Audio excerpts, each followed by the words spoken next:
Welcome to Denver Broncos Mile High View Training Camp War Room, Defense Edition. No commercials, no bullshit. So the reason I started this channel was because I am the unpopular voice. But I, more times than not, turn out to be correct. And I'm not saying that to pat myself on the back. But if I wanted to be the popular voice, I would just repeat, regurgitate everything the team, website, video, you know, we're going to the Super Bowl, you know, there's no question, you know, this kind of thing. But my unpopularness goes all the way back to Super Bowl 32, when I was telling the world that Green Bay had no chance of winning that Super Bowl. And that was unpopular at the time. Fast forward to Peyton Manning being cut from the Colts, and I stood up against the grain again and said he'll be going immediately. I said he'll be a Denver Bronco. And everybody and their sister said, no, San Francisco, San Francisco. I said, no, it will be Denver. So these kind of things, it's not popular. So, I mean, it was those kind of things may have been popular with the Bronco fans. So, but when, you know, I have to tell the Bronco fans, you know, the real story, it's not going to be popular. So if I wanted to be popular, I would, you know, be regurgitating everything from the team website, sports talk radio, and have a kitten, you know, show kittens and puppy dogs and, you know, that kind of thing. So, oh, look at all the likes I got. Ugh. So I'm here as the voice of, I guess, reason, the unpopular voice. And it's not going to be a popular message when I say, you know, the Denver's defense is not an elite defense. They don't have the player personnel to be an elite defense. They are, however, have the player personnel to be an above average defense. But you will have to weigh in the offense. We'll have to see how the offense plays a part of this. So essentially what I'm saying is, with all, you know, Bronco fans have been drinking Kool-Aid since 2016 on the defense. You know, it's going to be the number one. It's not the number one defense. They're nowhere near the defense they were in 2015. They just don't have the personnel. So I'm going to break it down and where the shortcomings are. But we got Vic Fangio. He waves magic wands everywhere. You have to have the personnel. Wade Phillips, you know, enjoyed a hell of a defensive cast at that time, front to back. Okay, plus Wade Phillips is a good coach. On top of that, down the road, Vic Fangio may be able to produce a. I'm hoping that Vic Fangio turns into Belichick, you know, like in New England, where, you know, it's a defensive-minded coach that, you know, he always has a good defense, but, you know, later on is known for offenses because he understands offenses and you know, that kind of thing. So, you know, I'm going to do a coach segment later, but let's take a look at the back end, the secondary. This is where it gets. This is where it's great, but it's not stellar. I mean, you got Chris Harris Jr., without a doubt. I call it the Rod Smith of the defense, weighing in at cornerback. You have Kareem Jackson, but you know, Kareem Jackson isn't exactly what you would call a shutdown corner. I don't think that you can put him in the same category as Talib. I think he's solid. I think he brings something a little bit, you know, a little bit different dynamic. Maybe he can help out in the middle a little bit, but I just do not see Kareem Jackson, although they're paying him this elite cornerback payment, I don't see him in the same category as a Talib. You have Isaac Yiadom, who's up and coming. Again, I would say he's solid and getting better. The hope is that, if they need him to come in worst case scenario, that he's solid enough that they don't drop off. Safeties, Will Parks and Justin Simmons. Can Will Parks become that elite safety? That's possible. It could, but it's not there yet. Justin Simmons is solid. These guys could even be elevated further, I think, if the front of the Denver Broncos was more solid than it is. But I would say the back end is solid enough that, it's respectable. It's definitely respectable, but, it's nowhere near the 2015. It's just not. So let's talk about the Broncos linebacking in real terms.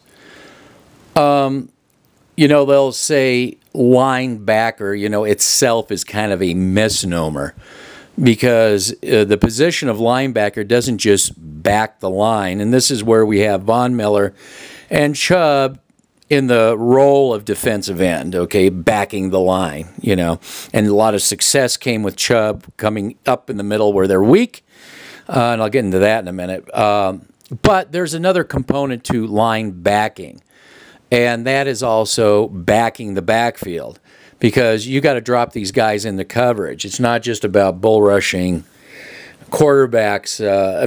Really good linebackers, the elite, they can drop into coverage or they can, bull rush. They're good at both, and that's why certain backers are hit elite.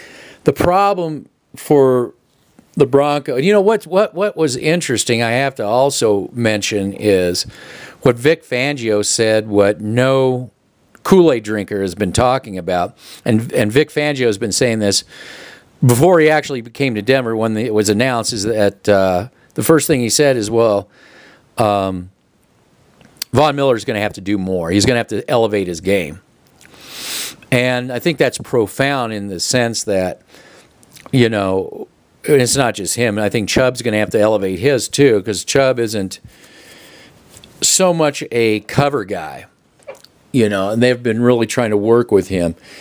So this is where the Broncos, in my opinion, are a bit soft, and they have two great linebackers playing defensive end, but the drop-off comes when it's coverage time, and this is where I think the Broncos get exploited, is right in the middle of the field. These shorter passes, short to mid-range passes, where the linebacker in coverage is kind of critical in covering some of the crossing routes and this kind of thing. And then there's the injury to Davis as well.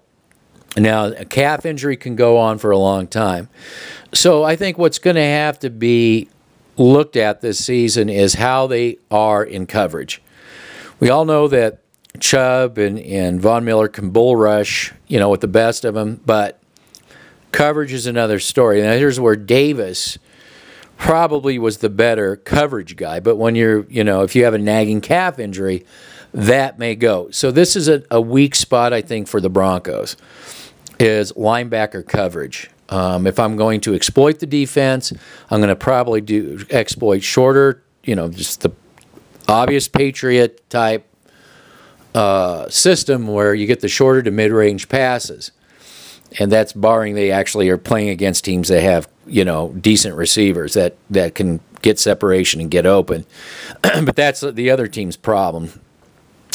But so that's the linebacking from my perspective. All right, the defensive line. To me, this is the Broncos' weakest point. Let's compare the Broncos' defensive line against the rest of the NFL.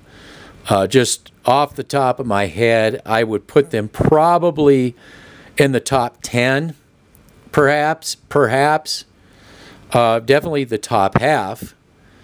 Just the defensive linemen, but I'm probably, being a bit generous with top 10, but I think that that's where they are. They're definitely not an elite. They're nowhere near the defensive line of 2015. And if you remember, the hallmark of the whole Denver Broncos 2015 defense really was the fact that the Broncos D-line could absolutely, especially towards it was more really towards the end of the year, where the defensive line just stepped it up and they were just, annihilating offensive lines, pockets for quarterbacks.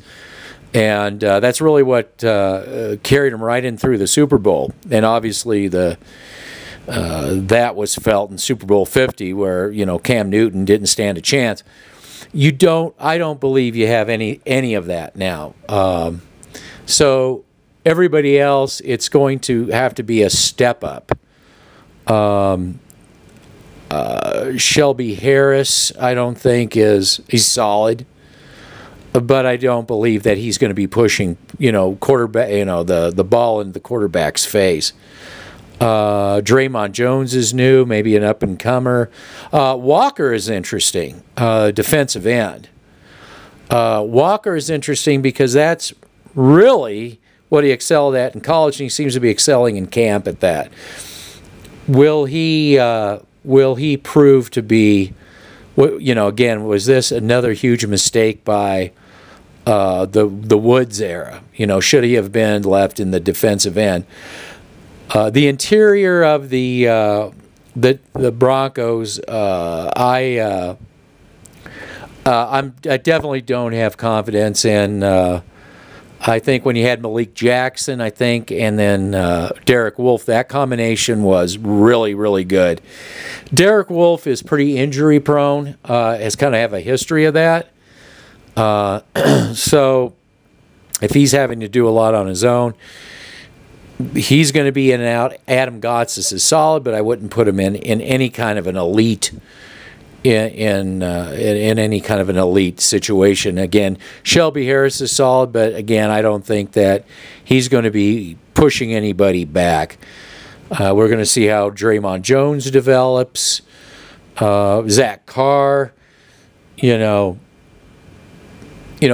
solid too. But again, I think this is why I think they're in the top 10 area, but they're not really much more than that. And again, I'm still, to me, the jury's out as to whether they're a top 10 defensive line. Maybe all healthy and under the best case scenario, top 10 or better. If they drop, it's possible they could drop below that and be just an above average defensive line. So again, I just, like I said, I'm not poo-pooing the defense, so don't make that mistake. As far as the rest of the NFL, I think you got an upper echelon defense. But that in no way can be construed with the 2015 defense. This is really going to hinge on the offense. Like I said, in my opinion, if the Broncos are an average offense, and I still want to address running back too. I haven't addressed running back. I'm really want that of all my doom and gloom videos for you. By keeping it real, that is the one I would really like to see. That may be the saving grace for the whole team is the running, but that will also the running is going to depend on the passing. But I don't want to get ahead into that.